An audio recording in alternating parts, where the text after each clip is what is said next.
How's it going, everyone? I've got an interesting update I wanted to share with everyone. There's an article that just came out last week.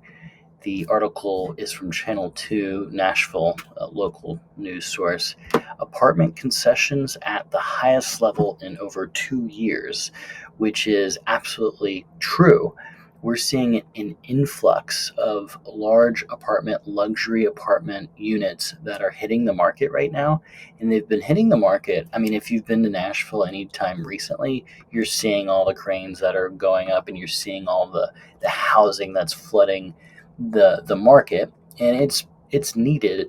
But we are now seeing that at this time frame, it's November, getting into the holidays of 2023. We're seeing a lot of those units hit the market.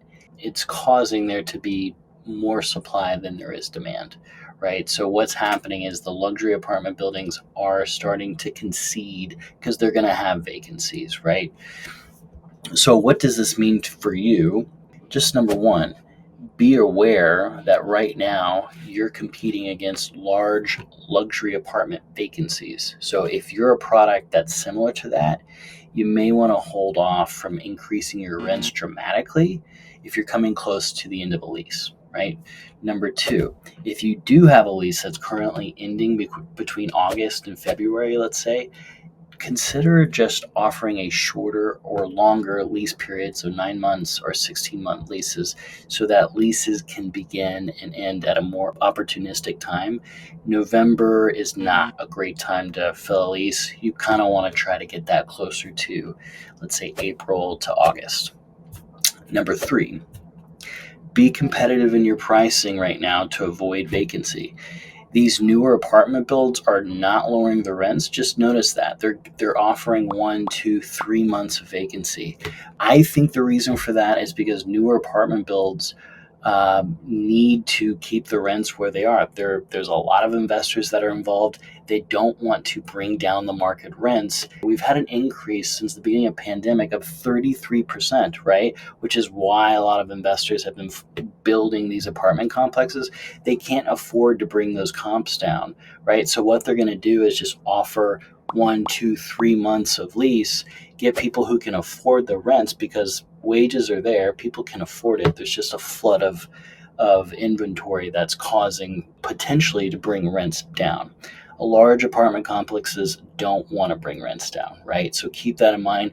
If you're a mom and pop investor, which is a majority of people that I work with, you're able to lower those rents competitively. And at the end of the day, lower rents per month is what's going to sell your rental. So keep that in mind for the long run. Just be competitive right now if you need to. Vacancy 100% is going to cost you more than it will just to have that rent staying right at market, or maybe just being a little bit undercutting the luxury kind of rental market right now. Number four, consider investing in a starter product or a different kind of product. For me, I invest in duplexes, triplexes, quadplexes, get them fixed up. I pay, the rents that come out of those is less, but it's also a different product.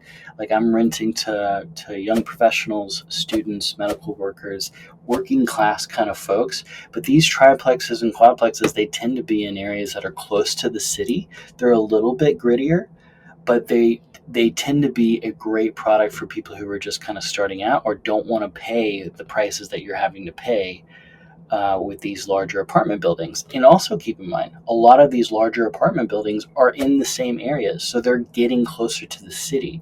If you invest in duplexes and triplexes and can undercut that product, you'll be able to keep those vacancies at a limited number, the best you can at least. And then number five, just adjust your expectations. Nashville is an appreciation play. So the asset is really the property. It's not necessarily cash flow, especially in year 1 or 2. If you are still in year 1 or 2 of your investing experience in Nashville, just wait. Usually we don't start seeing good cash flow until about year 3. And then it just gets easier and easier as the time goes by, right? So anyone who's invested in Nashville knows, or if they've been in our market for 3 to 5 years, let's say, it just gets easier.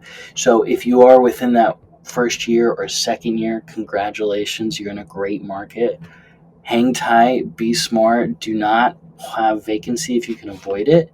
Take it on the chin right now if you're at an unlucky time of the year, and just be aware that you are competing against a lot of these concessions.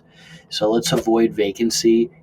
Go ahead and get that rental price at a competitive number so that you can avoid a vacancy for next month or two. So that's my advice. I hope that helps. If you have any questions about this or want to give me a call, or need any suggestions or need any help, just let me know. I am here to help. Take care, guys.